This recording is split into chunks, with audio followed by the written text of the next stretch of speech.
নমস্কাৰ বন্ধু বান্ধৱীসকল। আজি শাওণ মাহৰ অন্তিম সোমবাৰ, গতিকে ভাতেই খাইছোঁ আৰু জা জলপান নাখাওঁ। ৰুটি চুটি খাবলৈও মানে বেয়া পাওঁ, মানে অপকাৰ কৰে। গতিকে ভাতেই লৈছোঁ। ভাত মানে কি আৰু নিৰামিষ ভাত লৈছোঁ। এইপিনে মোৰ হাতকেইটা মানে ঠেকেৰা কাটি দেখিছেনে? ঘৰৰ কাম কৰি থকা মানুহ যে অনেক হেৰি হ'ব, মানুহে ভাবে যে এইবোৰ মানে হেৰি, গতিকে এইবোৰ ঠেকেৰা কটা হয়। গতিকে মই দেখাবলৈ বেয়া পাইছোঁ। আৰু এইপিনে মটৰ দালি আলু দি বনাই লৈছোঁ, আৰু এইপিনে এটা জলকীয়া লৈছোঁ, আৰু এয়া ভাত কেৰেলা আলু এনেকৈ ভাজি লৈছোঁ, লগত গোলনেমু চিট লৈছোঁ। গতিকে আজি খানাটো এনেকৈয়ে হ'ব। আৰু এতিয়া মই ভাতটো খোৱা আৰম্ভ কৰোঁ। আপোনালোকে ভিডিঅ'টো সম্পূৰ্ণকৈ চাব।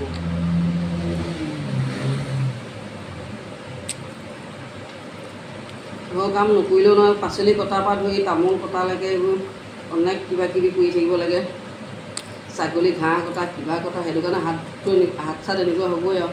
যিমানে টেঙা মাৰি ধুলেও মানে কাম নাই।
কৰি থাকিবলৈ সময় নাই। এতিয়া আকৌ বেংকত যাবগৈ লাগে, এইজনৰ কাম এটা কৰিবগৈ লাগে।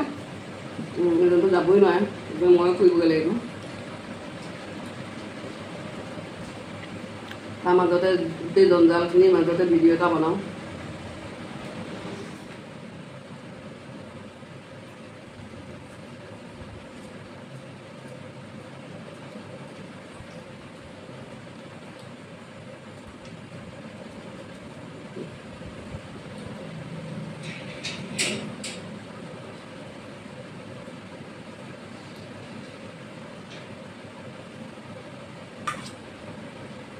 আমি আলুকে খুৱাম আৰু আজি মাছ খোৱা নাই নহয়, আমি আলুকে খাই দিয়া।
এতিয়া মোৰ ভাতটো খোৱা হৈ গ'ল আৰু আজিলৈ ভিডিঅ'টো ইমানেই আছিলে নেক্সট এটা ভিডিঅ' লৈ আকৌ আপোনালোকৰ মাজলৈ আহি আছোঁ আজিলৈ বাই